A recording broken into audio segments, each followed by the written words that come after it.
আজকে বানিয়ে দেখাবো সাবুর একটা ডেজার্ট।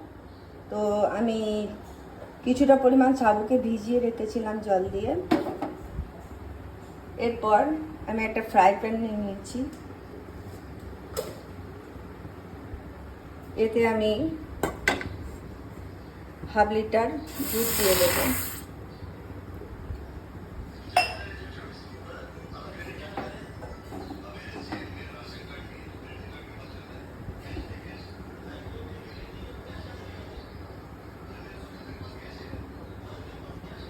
এরপর ভিজানো সাবুগুলো আমি এর মধ্যে দিয়ে দেব।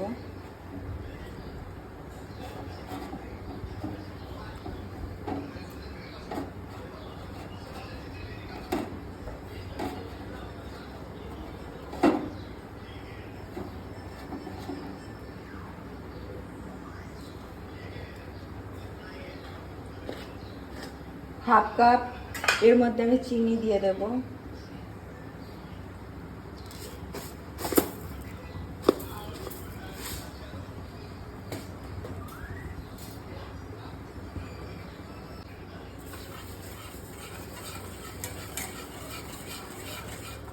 এবার আমি 2 চামচ কাস্টার্ড পাউডার দিয়ে দেব। এবার আমি নাড়তে থাকবো।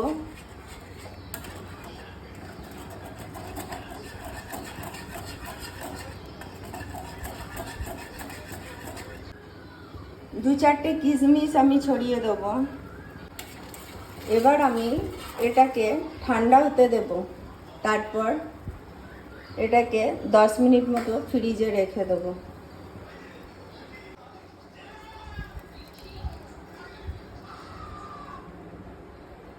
এবার ঠান্ডা হলে এটা 10 মিনিট ফ্রিজে রেখে দেবো।